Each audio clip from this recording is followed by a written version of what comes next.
Bonsoir à tous, ravi de vous retrouver donc pour un nouveau numéro d'On en parle. Deux sujets aujourd'hui avec un point commun, les projets de réforme. D'abord, nous ferons un point sur la contestation provoquée par la réforme des retraites. Deuxième sujet, la justice avec une autre réforme, celle de la garde à vue, remise en cause hier par le Conseil constitutionnel. Nous ferons un point complet sur l'état de la justice en France avec une avocate et une juge. Enfin, juste après, comme chaque semaine, vous retrouverez le magazine économique de Marlène Mech, C'était l'écho. Marlène qui reçoit notamment Marc Dufour, donc le nouveau patron de la FNCM. On commence par la mobilisation contre la réforme des retraites. Hier, pour la 6e journée de grève, depuis la rentrée, entre 1 et 3 millions de personnes ont manifesté dans tout le pays. Et depuis un peu plus d'une semaine, les lycéens et les étudiants ont pris chaque jour un peu plus de place dans le mouvement. Sur ce plateau, donc, trois invités, 3 jeunes. Et on commence par vous, Anne Pernet, bonsoir. Bonsoir. Vous êtes lycéenne à Clémenceau, secrétaire générale de l'UNEL, c'est l'Union nationale lycéenne. En face de vous, Mathieu Soliveres, bonsoir. Bonsoir. Étudiant donc de l'UM1, vous faites partie de l'Union nationale interuniversitaire, l'UNI, c'est cela. Et puis Gabriel Olarsovi, bonsoir. Bonsoir. Étudiant à l'UM2, la fac de sciences, président de l'UNEF à Montpellier, l'UNEF qu'on ne présente plus, mais quand même, disons que c'est l'Union nationale des étudiants de France. Alors je me tourne vers vous justement, Gabriel Olarsovi, même si vous êtes de l'UM2, vous avez des échos sur ce qui se passe à l'UM3, on demandera aussi à l'UNI après de nous en parler. L'actu du jour, c'est la fermeture administrative de l'UM3, donc la fac de lettres à Montpellier. Pourquoi cette décision ?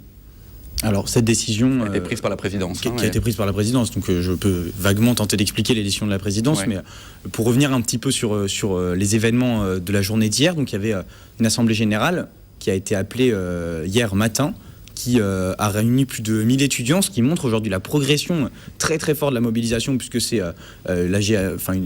la plus forte AG et de très très loin depuis le début de la mobilisation à Montpellier, et ça rejoint des AG très grandes qu'il y a eu sur les précédentes mobilisations étudiantes très fortes, il y a 2 ans, il y a 3 ans, etc. Donc une AG. Voilà, donc une grande AG qui vote à grande majorité le blocage de l'université.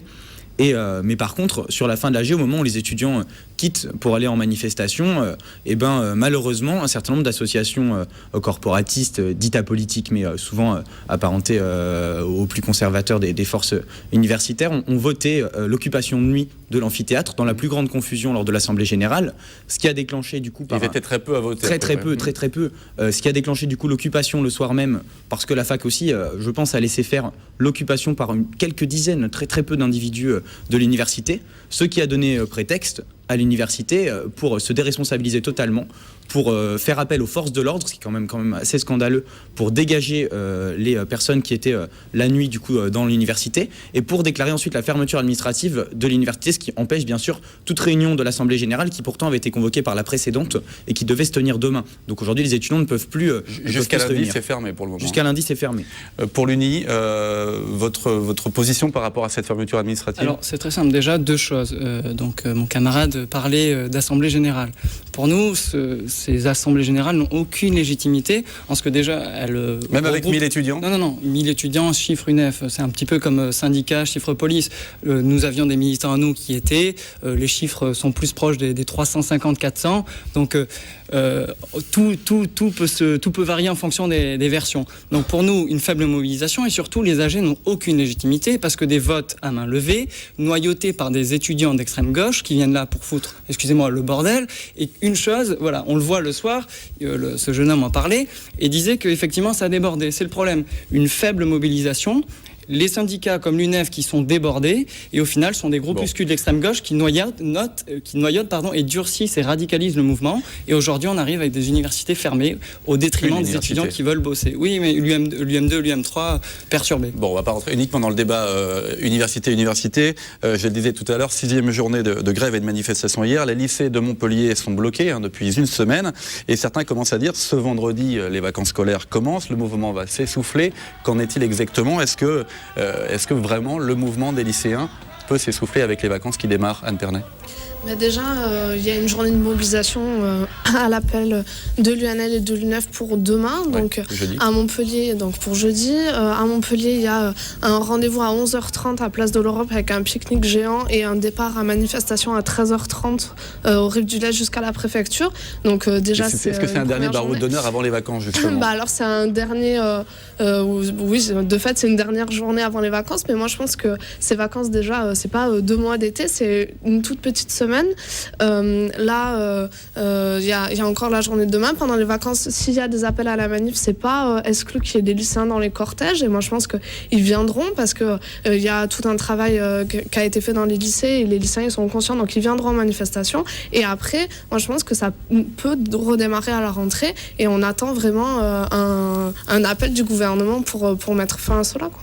Alors, beaucoup d'observateurs ont dit les jeunes entrent dans le mouvement et ils rentrent quand ils rentrent dans un conflit, ça a été le cas pour le CPE, ça fait capoter les projets du gouvernement. Pour le moment, le gouvernement, il tient bon, Gabriel Sauvy. Pour l'instant, le gouvernement, il fait semblant de tenir bon parce qu'il sait qu'il a une semaine à peu près de répit ou d'une certaine accalmie, puisque les calendriers universitaires et lycéens vont faire en sorte qu'il y ait un léger ralentissement de la mobilisation. Et donc le gouvernement se laisse une semaine en espérant que le mouvement s'essouffle. Maintenant, on est face à un mouvement qui est quand même historique. C'est-à-dire 3,5 millions de personnes. D'une part, c'est historique depuis, je pense, les chiffres syndicats, une bonne dizaine d'années. Mais même les chiffres de la police, ils sont on est autour d'1 million, un peu plus d'1 million. Ils sont supérieurs à ceux du CPE, même les chiffres de la police. Donc c'est-à-dire qu'on est dans des mobilisations sur des chiffres qui, par le passé, ont fait plier les gouvernements. Et ça, tout le monde le sait. Et puis par ailleurs, ce qui est très nouveau sur cette mobilisation sur les retraites, c'est que les mobilisations sur les retraites, il y en a eu d'autres. Il y a 95, il y a eu 2003. Mais que les jeunes s'y invitent dans ce débat-là, c'est quelque chose de très nouveau. Et qui montre bien qu'on est dans un affrontement dans la société qui est vraiment très particulier et qui marque sans doute, qui tourne une page, sans doute. Mathias Oliveres, vous, pour l'UNI, vous êtes très clairement favorable à cette réforme des retraites. Est-ce que vous comprenez justement cette entrée des jeunes et notamment des lycéens dans ce conflit, dans ce mouvement? Oui, alors plusieurs points. D'abord, oui, on soutient cette réforme parce que principalement elle est nécessaire. Quand on regarde les chiffres du Centre national d'observation des retraites qui nous explique très clairement que du fait de la situation économique, l'endettement croissant de la France, il est impératif, si nous, jeunes générations, voulons un jour toucher et avoir bénéficié d'un système de retraite performant, il est indispensable de réformer. Et deuxième chose, concernant la mobilisation ou la pseudo-mobilisation des jeunes, moi j'aimerais bien qu'elle soit spontanée et naturelle, mais le problème c'est que quand on se rend place de la Comédie, devant Joffre, devant Clémenceau, on se rend compte qu'il y a des adultes, des syndicalistes, de gauche, pour pas dire d'extrême gauche, qui viennent encadrer, mobiliser, inciter et prendre le mégaphone. Je l'ai vu à Joffre. Et le problème, c'est que bon, moi je comprends qu'il y ait des inquiétudes. Je comprends. Il y a aussi des lycéens qui prennent le mégaphone. Moi, j'étais aussi à Joffre jeudi dernier. Parfaitement. Je comprends qu'il y ait des jeunes qui se mobilisent. Je comprends qu'il y ait des jeunes qui se posent des questions, qui ont envie d'avoir des explications. Mais cependant, je pense pas qu'ils soient majoritaires, loin de là. Et surtout, nous, à l'UNI, on dénonce fermement les blocages de lycées qui empêchent les lycéens et les étudiants d'aller en cours, et l'espèce de radicalisation avec les violences, les casseurs qui ne sont pas, je tiens à le préciser, le fait des lycéens, mais qui profitent de cette mobilisation pour tout casser et dégrader. Donc voilà, qui se mobilisent très bien, mais qu'ils aillent manifester, pas besoin de bloquer les lycées pour ça. Anne Pernet, par rapport à cela, et surtout, la question, est-ce que les jeunes ne se sont pas, et les lycéens en particulier, mobilisés trop tard dans cette réforme et dans ce mouvement-là qui a démarré, je le rappelle, début septembre. Enfin, au niveau des manifestations, oui. Vraiment début septembre pour le gros des manifestations. Mais le projet, il y a 6 mois. Il y a 6 mois. Moi je pense que c'est pas trop tard. Dès la rentrée, il y a eu donc des distributions de tracts, des assemblées générales dans les lycées, c'est monté petit à petit. Moi je pense qu'au contraire, ce mouvement il est très spontané, que c'est vraiment les lycéens eux-mêmes qui sont rentrés dans la bataille. Et après, si on voit des adultes dans les manifestations, etc., c'est aussi pour faire en sorte qu'il n'y ait pas de problème avec des casseurs, des gens qui viennent de l'extérieur, parce que hier à Montpellier, ça marchait, puisque c'est le service d'ordre de la CGT, je crois, qui a assuré la sécurité, notamment des lycéens. Heureusement qu'il y avait un service d'ordre de l'intersyndical, parce que ça a fait que le cortège jeune, tout s'est très bien passé. Il y avait 9000 jeunes, dont beaucoup de lycéens dans le cortège jeune, et il n'y a eu aucun problème. Donc ça, moi, je pense que c'est positif. On est là pour que ça se passe bien. Je vais poser la question justement sur l'entrée assez tardive quand même des lycéens, même si vous dites qu'ils étaient quand même présents. L'entrée vraiment massive, en masse, des lycéens, tardive. Vous en pensez quoi, Gabriel? L'entrée des lycéens elle-même? Ouais. l'entrée en masse tardive, parce que c'est vrai que c'est au bout de depuis le 12 octobre en fait que vraiment les lycéens sont arrivés en nombre dans les manifestations. Est-ce qu'ils ne sont pas arrivés trop tard ? Trop tard, non, moi je pense que c'est pas le débat. Parce que de toute façon, les calendriers, le fait est que c'est pas les lycéens ni les étudiants qui ont choisi le calendrier d'adoption de la réforme. C'est le gouvernement qui fait en sorte qu'il y ait des vacances entre le moment, les vacances d'été j'entends, entre le moment où il annonce la réforme, le moment où il commence à la soumettre au vote, qu'il y ait maintenant des vacances entre la fin du vote et le moment où on risque de reprendre les débats dans la société. Donc aujourd'hui, ce n'est pas nous qui avons choisi le calendrier. Et donc forcément, avec un calendrier imposé par le gouvernement qui va très très vite, qui a ignoré les négociations syndicales avec les syndicats professionnels, forcément, quand on est au mois de septembre, quand on est étudiant et que la rentrée dans un grand nombre d'universités, je pense à Toulouse 2, je pense aux universités de région parisienne, sont rentrées il y a 2, parfois 3 semaines. Et donc forcément que la mobilisation, elle ne peut pas venir tout de suite parce qu'on sait, bien sûr aussi que les étudiants, ils sont la tête dans leurs problèmes de rentrée, surtout dans un contexte social qui est très difficile avec des étudiants qui ont les problèmes de logement, les problèmes financiers qu'on connaît en début d'année, la bourse qui n'arrive pas, etc., etc. Et donc forcément, on mobilise les étudiants que tardivement. Et ça, c'est le gouvernement qui est responsable. Bon, parlons de cette réforme. En tout cas, la réforme a été votée en première lecture à l'Assemblée nationale. C'était en septembre. Là, elle est discutée en ce moment au Sénat avec un vote qui devrait intervenir probablement ce week-end, qui a été repoussé un très grand nombre de fois. Qu'est-ce qui bloque pour les uns dans cette réforme et pourquoi pour les autres cette réforme doit-elle passer quoi qu'il arrive? Alors, parce qu'il y a des opposants et des pour. On va commencer par vous. Pourquoi cette réforme doit absolument passer selon vous? Comme je vous le disais tout à l'heure, déjà cette réforme est nécessaire du fait de la démographie. Partout en Europe, on voit que les gouvernements espagnols, belges, anglais, italiens, je ne vais pas vous faire le tour d'Europe, mais augmentent le nombre d'années de cotisation rallonge, comme l'espérance de vie rallonge, le nombre d'années pour toucher et bénéficier de la retraite. Ça, c'est l'argument démographique. Oui, démographique. Et si on veut pouvoir pérenniser le système, il est essentiel, primordial. Ensuite, deuxième chose, le jeune de l'UNEF Gabriel parlait des négociations, l'absence supposée de négociations. Je tiens à dire que ça fait quand même depuis le mois d'avril que les négociations sont ouvertes avec les syndicats, qu'il y a eu plus de 200 heures entre le Parlement et les ministères, les négociations avec les syndicats. Pourquoi les jeunes ne sont pas rentrés en grève à ce moment-là? Et deuxième chose, donc c'est un projet qui a évolué, qui a mûri, en prenant en compte notamment la pénibilité avec les carrières longues. Ça, on va en parler, ouais. Voilà, avec la prise en compte des mères de famille et toutes ces petits aménagements qui ont pu évoluer font pour moi un texte aujourd'hui cohérent et acceptable et bon pour... Bon, Anne Pernet, puis après Gabriel Olarsovi. Anne Pernet. Mais alors déjà, nous, la première chose qui nous inquiète, c'est l'insertion professionnelle, parce qu'on sait très bien que quand les gens partiront plus tard, il y aura moins de place sur le marché du travail pour les jeunes qui s'insèrent. Et c'est vrai qu'aujourd'hui, le premier CDI, il a 27 ans. Et il y a une inquiétude qui est très forte des jeunes sur cette question-là. Donc déjà, c'est la première chose qui concerne directement les jeunes. Et moi, je pense aussi aux lycéens qui sont en lycée professionnel, technique, et qui ont encore plus de difficultés à s'insérer. Après... il y a aussi le système de solidarité, parce que nous on pense qu'il faudrait mettre un peu tout le monde à contribution sur cette réforme et qu'aujourd'hui c'est toujours les mêmes qui payent, et c'est ça un peu le fond du problème, c'est toujours les mêmes qui payent. Trouver d'autres modes de financement, trouver d'autres modes de financement en s'adressant un peu aux entreprises, au capital, etc. pour pouvoir pérenniser le système. Taxés selon toi à l'heure actuelle? Les salariés sont bien taxés aussi. Oui, non, mais le capital, oui, bien sûr, mais c'est une proportion cohérente pour financer les retraites. On va écouter Gabriel Olarsovi sur cette question-là. Effectivement, pourquoi, à votre avis, la réforme ne doit pas passer en l'état? Pourquoi la réforme ne doit pas passer en l'état? D'une part, l'argument du financement, Anne en a parlé, je suis relativement d'accord avec ce qu'elle dit. Je pense que le gouvernement, il évite justement de prendre dans la poche de ses amis ce qui pourrait financer les retraites aujourd'hui. Mais surtout, le vrai problème, c'est que derrière, ce que nous dit le gouvernement nous dit on sauve un système en vous faisant travailler plus longtemps. Mais en fait, c'est faux. C'est faux pour différentes raisons. Parce qu'aujourd'hui, l'âge moyen du premier emploi stable pour un jeune, c'est 27 ans. D'accord ? À partir de là, quand vous voyez les taux de chômage également à partir de 55-60 ans, vous vous rendez bien compte qu'aujourd'hui, la durée moyenne cotisée par un salarié, ce n'est pas 40 ans, ce n'est pas 42, ce n'est même pas 37. C'est, je crois, 36,5 et 35,5 pour une femme. C'est la durée moyenne de cotisation aujourd'hui. C'est-à-dire que les salariés aujourd'hui qui aimeraient travailler, ne le peuvent pas parce qu'un grand nombre de dispositifs augmentent le chômage. Je pense notamment aux dispositifs d'heures supplémentaires.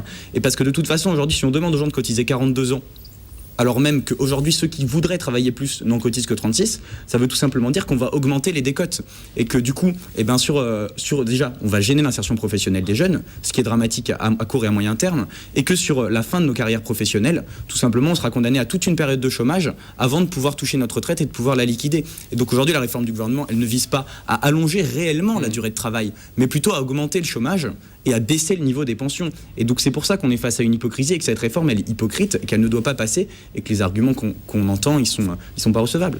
Mathieu Soliveres. Oui, alors justement, vu que la gauche et l'opposition en général se plaît à toujours faire référence au modèle baltique, les pays du Nord, vous savez, les pays de la mer Baltique. Et le problème, c'est que quand on regarde ce qui se passe là-bas, donc c'est-à-dire pareil, une augmentation du nombre d'années de cotisation, eh bien, c'est l'effet contraire qui se passe, c'est-à-dire que plus les seniors restent tard sur le marché de l'emploi, plus les jeunes bénéficient de leur expérience. Et justement, le taux d'emploi des jeunes est beaucoup plus fort chez eux que chez nous. Ce qui prouve bien que le coût de l'insertion professionnelle sera pénalisé parce que les seniors seront plus longtemps sur le marché du travail ne tient pas. Plusieurs pays le vérifient, les Pays-Bas, la Finlande.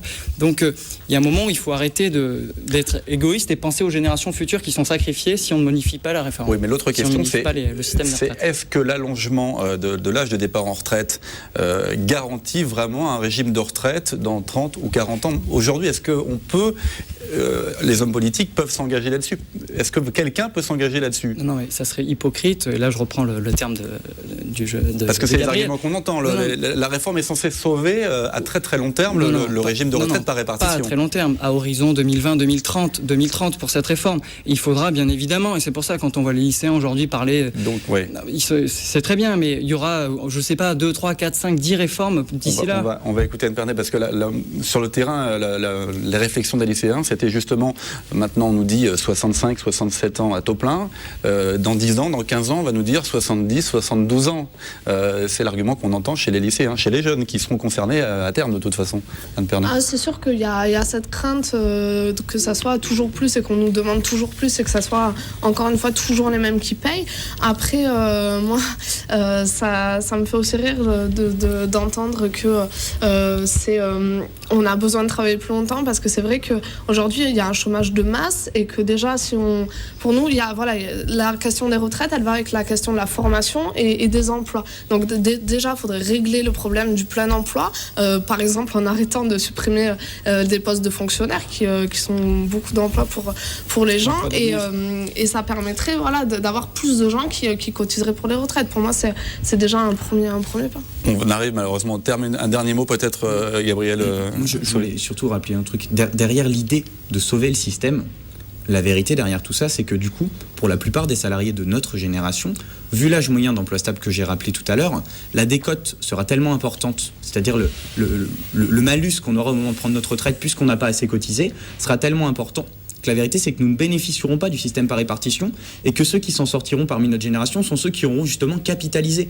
Et donc derrière l'argument de sauver le système, la vérité, ce qui se passe, c'est qu'aujourd'hui, la plupart des jeunes qui ont trouvé un emploi, ils capitalisent au lieu de cotiser justement pour essayer. Et donc on sort du système par répartition, donc on est en train de le casser actuellement. Bon, on reprendra. Je vous réinviterai pour qu'on continue ce débat qui peut durer très très longtemps. Merci en tout cas d'y avoir participé. On fait une courte pause. On se retrouve tout de suite pour la deuxième partie dont on en parle. On va parler de la réforme de la justice. À tout de suite.